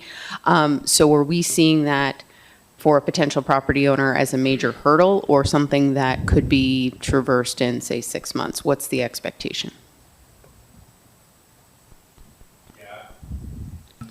I'm not sure how much of a major hurdle it would be, but it would be. It would be time. It would be time. Yeah. What we don't know, or what I don't know at this point, is what the process for a legislative change at the county is for a comprehensive plan change. Obviously, we'd have to go through our local process and determine that this is something that the city would want to work with Jackson County. And then the city would likely be the applicant to Jackson County. We would have the concept plan from the property owner showing that it's going to have a housing arrangement of a density that complies with the urban reserve area expectation and the state law. I think it's 6 units per acre at a minimum. But we'd probably look at densities potentially even higher than that. And with that property coming into consideration, we would submit an application to the county, and they would, as part of their review, be looking at those things like soil. They'd also look at if this property does come into the urban growth boundary and then subsequently into the city through annexation, what transportation improvements might be needed to handle that additional capacity. So those are all issues that we would have to look at the point of annexation. So it makes sense to look at them at the point of identifying the urban reserve area, so that we don't identify a property that could not connect to water or sewer, or you'd want to have at least a general assessment. It's not the final transportation impact analysis. That would come with an annexation. So, hey, Can I ask a quick follow-up? Thank you. If a interested property owner, say, did not max out the 25 acres, say they only had 15, and then you had another one who had 10, or do you just only get one shot at it? you know, it does, one of the requirements, and we'd have to check with legal and review, but one of the requirements to utilize this one-time expansion of UGB is that you've not done it previously. Okay. So I think if 15 acres was done, that You're may done. be the one time. That's all you get. Right. So Yep. you may want to expand it to incorporate all adjacent property owners that are of interest in expanding the urban growth boundary to include them up to that 50-acre limit. At least it's a discussion point. Thank you for that. Councillor Hanson? Thank you. Brandon, this is also interesting. The 75 million loan fund, could you highlight higher level pros and cons utilizing this resource as opposed to tax increment financing to help get some projects built within the city? Sure. Well, UGB? one clear difference is that you wouldn't have to establish an urban renewal district. You wouldn't have to establish a tax increment financing bond methodology or a group that would oversee development over that period of time. So it'd be more expedient than the formation of tax increment financing. Okay. The underlying issue of essentially dedicating that tax revenue to paying back the upfront costs would largely be the same, a 10-year period of dedication of those funds. And correct me if I'm wrong, but tax increment financing basically comes out of our bucket.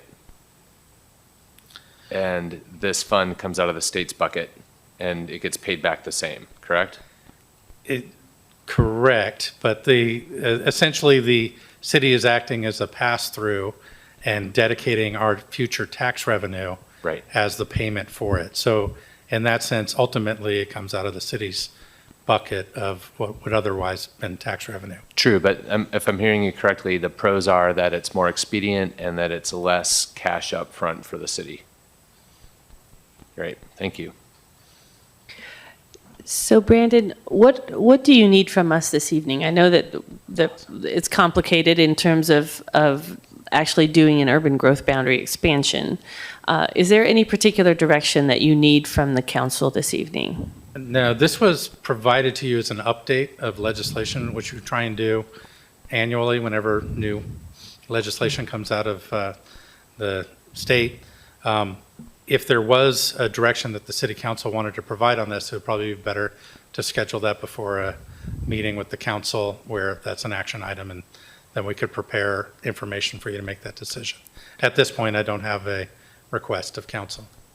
And that further discussion would be around identifying whether the council wanted staff to move forward with helping us identify an urban reserve area, which we had not identified before. So that's what the next conversation is if council decides to have that. Okay, great. Thank you. Any final questions of Brandon? Wonderful. Thank you so much. We are going to take just a very quick 4-minute break, and that will allow any Parks Commissioners, if you are not intending to stay for the third item, that will allow you to make your move. And we will see everyone back here at 7:20 by the little red clock.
We will reconvene to take up the question of the Homeless Services Master Plan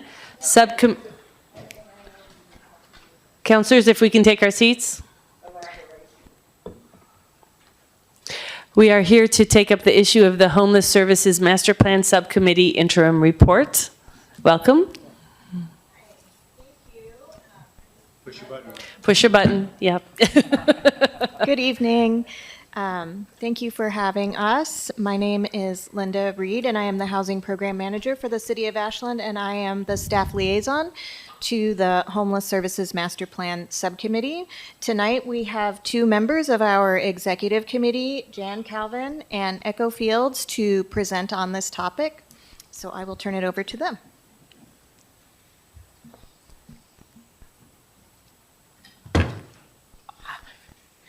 Good evening. Do I have the mic at appropriate distance? I hope so. Yes. Hi, it's good to be here talking to you about this issue. It's clearly something that is extremely high importance for our community and something that all of us working on this task are passionate and committed to. We have a little bit of a PowerPoint presentation. Jan's going to drive the clicks. So we received 15 applications for members to the committee, the subcommittee, including we have our two city council liaison members who attend and are invaluable to us, and Commissioner Jim Bachman is a member of the subcommittee as well. We have some other members of the subcommittee here. Deb Price is here, and Debbie Nieswander, and I think that at the moment that's it. So we've got a variety of perspectives and lenses represented on the subcommittee as we were requested to have. So we've got SOU professors, current and past, social service professionals, parents, people with law enforcement experience, Deb, for example, back in the olden days. People with lived experience, Debbie's invaluable for that. We have people involved with healthcare, the OHSU street nurses, folks who live on the south side of Ashland, a person who's in law school right now, private consultant, Jan Calvin, without whom I would not be able to function. We're incredibly lucky to have Jan and a small business owner. I am truly humbled at the range of experience and expertise and knowledge and commitment from the members of this subcommittee. It is impressive. We're going to take turns on slides. So now take it away, Jan.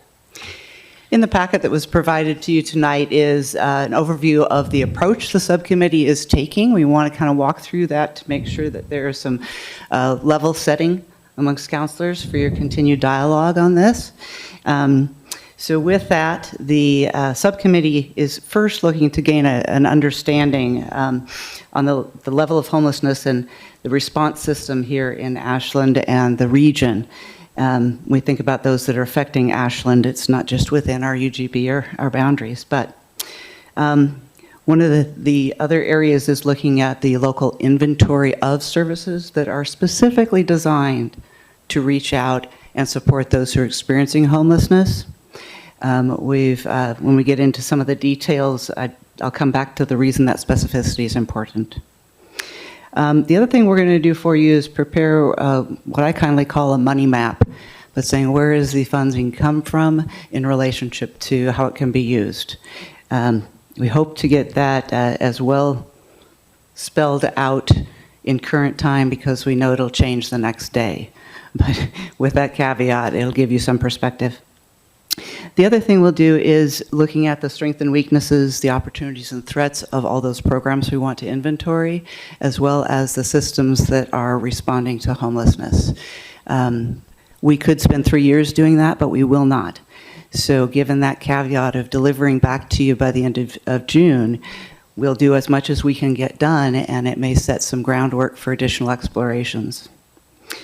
The other thing we will do is bring you findings of greatest concern and needs within community.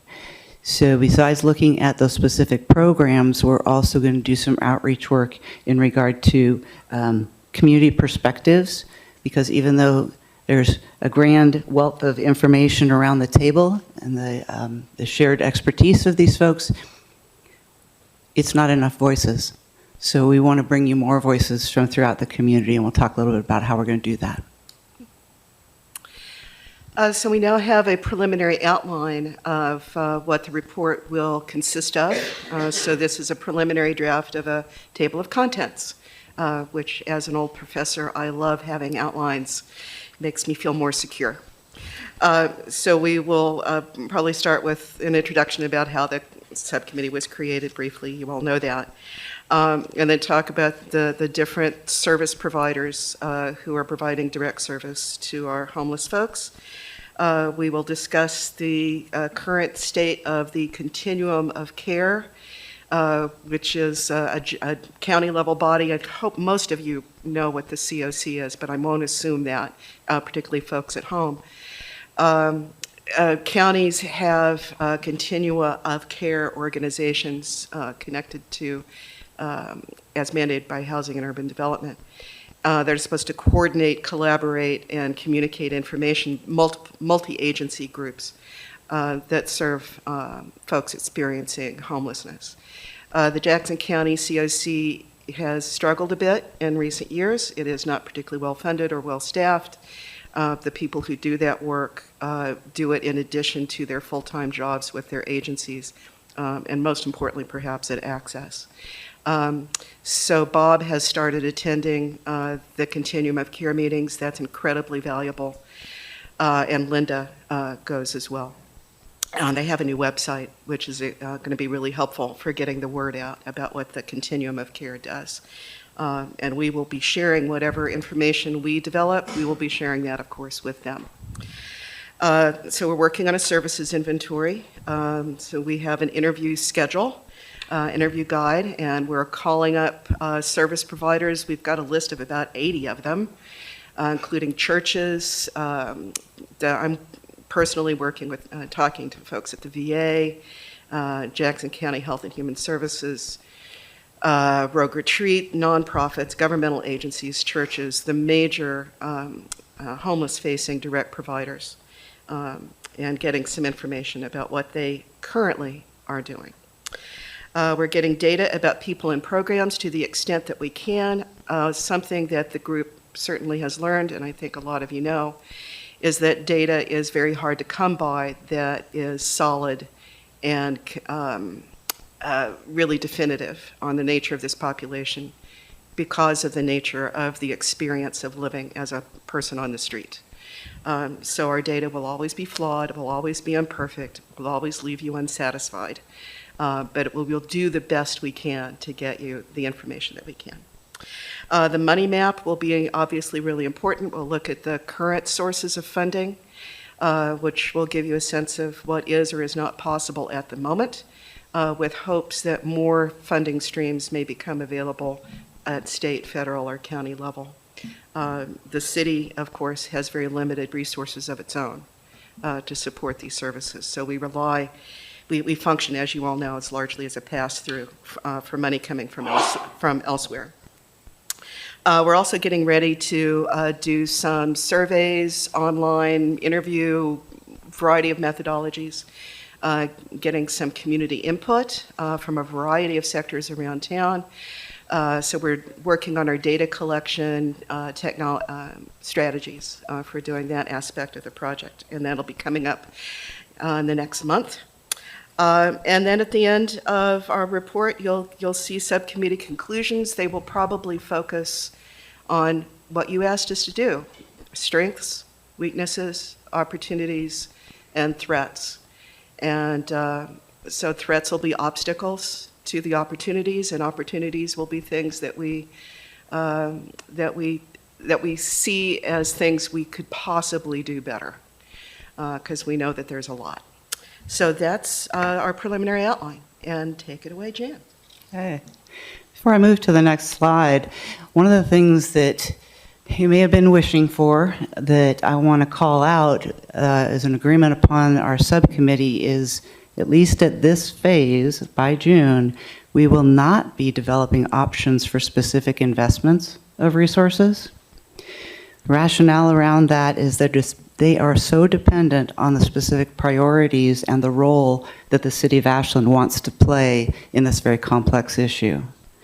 So when we bring you these opportunities, we believe it will be a robust opportunity for you to look at what you can be doing not only as doers or funders, but also as catalysts, someone who can set the table to bring people together, or an entity that can simply participate in other regional work that's being done.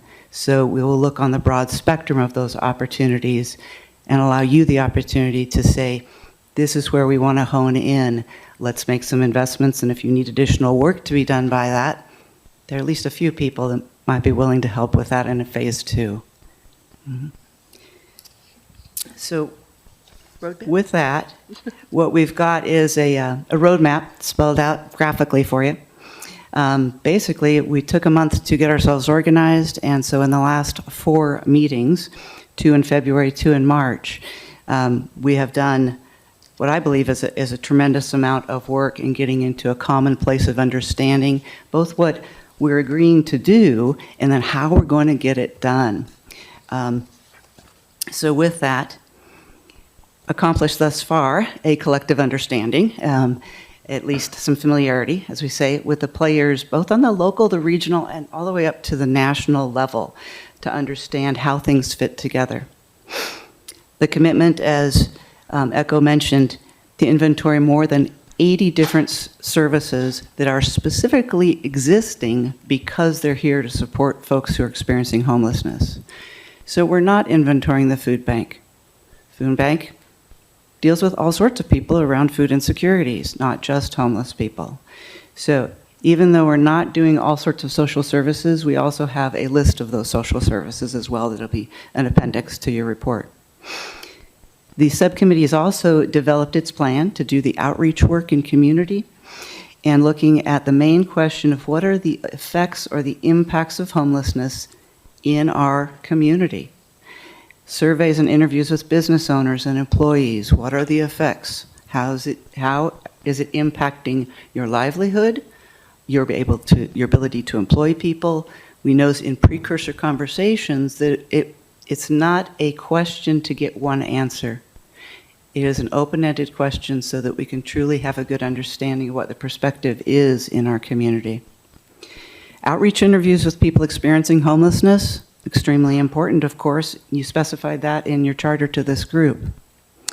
Online surveying of frontline staff, asking those people who are working with folks who are experiencing homelessness, what's helping you and what's getting in your way? What is the city doing to help you? What's the city doing to get in your way?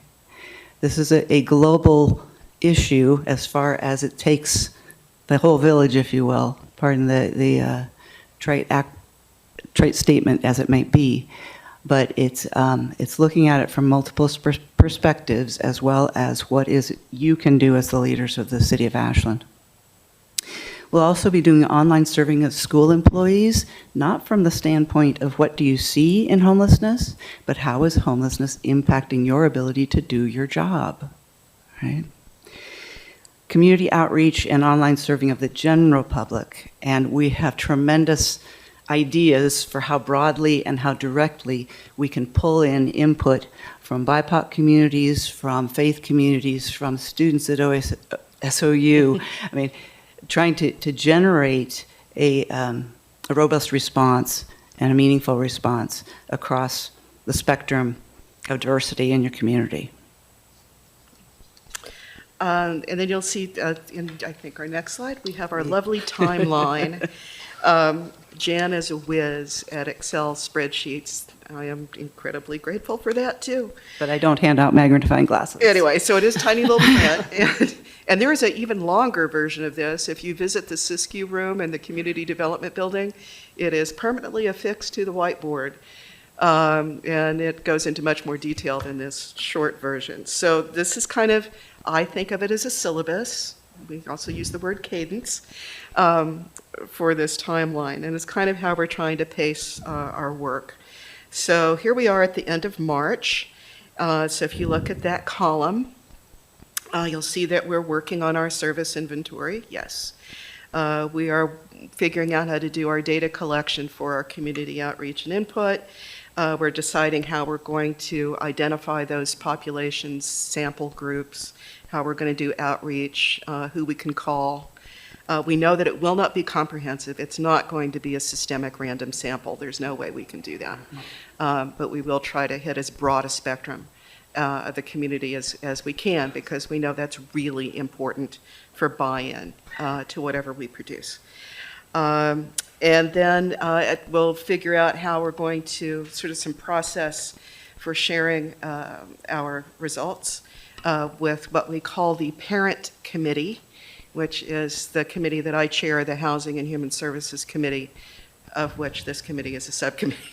So there will be kind of a process where the report goes to the Housing and Human Services Committee, then comes to council. And we're sort of figuring out exactly how that's all going to work. Timelines will be tricky. So that's where we're at the moment, where we hope to be now that we're into April, is just sort of continuing to flesh out our data gathering. And we'll see whether or not this timeline turns out to be realistic. As you all know, with projects of many kinds, construction and social research, both often end up taking more time than you expect. But this is our targets. We have targets, and we're trying our best to meet them. For those that are familiar or have seen one of our timelines, look again, because this one's brand new. Revealing it to you tonight, it is on the city webpage. We've already switched some things around to accommodate the service inventory work that needs to be done a little bit more in depth, and to make sure that we've got a good timeline for the community input. It doesn't change our deadline, but it does rearrange the approach a little bit. And what we'll be doing next is compiling all that information that we're gathering. And you'll see on the timeline, it gives the dates for our draft reviews of these, trying to look at the highlights and the analysis of it. And we'd welcome more people at that meeting. Give your perspectives along the way. Certainly like to thank the council liaisons for their approach, their questions, and their support throughout this process. Great. And questions? Thank you. Councillor Kaplan? Yeah, thank you, Mayor. I don't really have a question, but I did want to take the opportunity to just thank this group. It's really been work. This group of a dozen or so people have worked so hard to get to this point.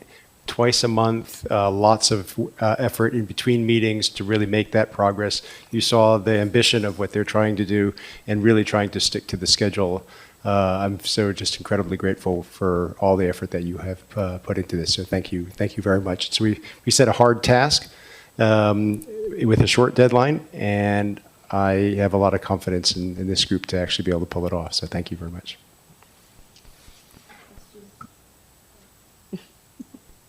This is going to take some getting used to. Are there any other questions? Councillor Hanson. Thank you, and I echo that gratitude. Thank you very much.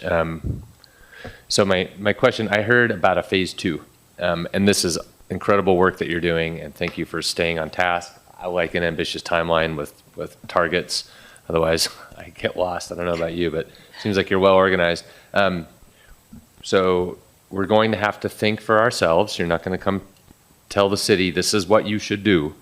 I get that. I love that, actually. But I'm wondering if there are going to be some recommendations, because there is such a well of knowledge here. Certainly, you will have opinions. Yeah, and everybody as an individual in the group I have a list.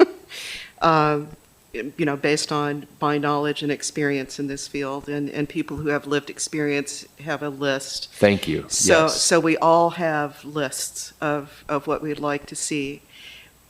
But ultimately, this is on you all. So I'm wondering, in that timeline, extrapolated out, is there a study session in our future, or is this just we're going to get all this information and then we'll just be out in the community talking with everybody? Is there some structured time for us to get together? I think Bob and Dylan are going to be critical in providing leadership to the rest of council on precisely that issue. Great. Well, again, thank you very much, and good luck. We're going to need it. It's tough.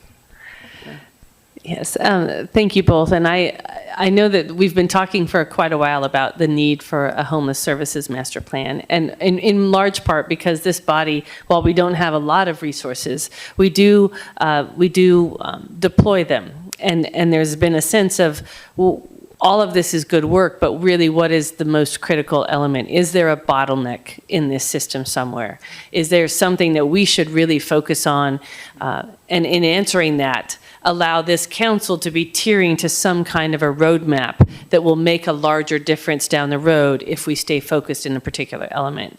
And so I'm hoping, following on behind Councillor Hansen's conversation and his comments, that we do get something, not everyone's individual list of recommendations, but a couple of high points that say, it's these three things. If we could focus on these three things in the near term. I don't know whether that's beds. I don't know whether it's transitional housing. I don't know whether it's some other element to help people who are surviving on the streets. And translating what you are all learning into something that has some help for us to be able to know how to focus our resources and our committees and everything else. All of that, we're trying to get all of that moving in the same direction. And so I recognize that it is a very tight timeline. And we wouldn't ask for a master plan of anything else in 6 months.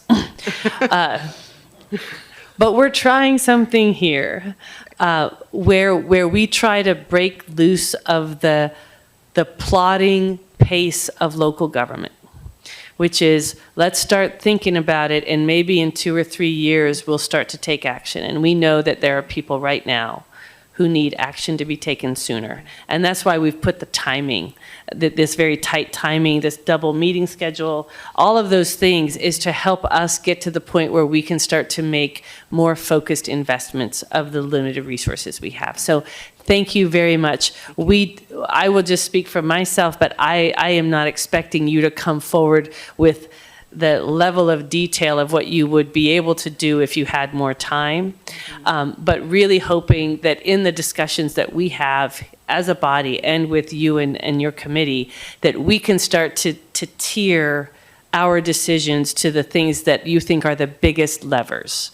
And so just as you go about doing that work, please think about, wherever you can give us guidance, please do that. And then the council will take it up. It will do as it will. It will make its own decisions, as you point out. But anything that you can help us with, given that you have pulled such incredible expertise together to do this good work, would be very, very helpful for us. I think my sense from working on the service inventory right now at this stage is that once we pull all of those interviews together, there's going to be some really obvious themes from the service providers. And that's what we're going to focus on, is what they are telling us. And I definitely can already start to see that there's some dominant themes. Great. The other thing that I think that we'll be able to give you is with the money map, about where the money is coming from at the moment, which will not necessarily predict the future, because this is the tricky dance. We will know, it'll be obvious from service providers where the highest needs really are for our region.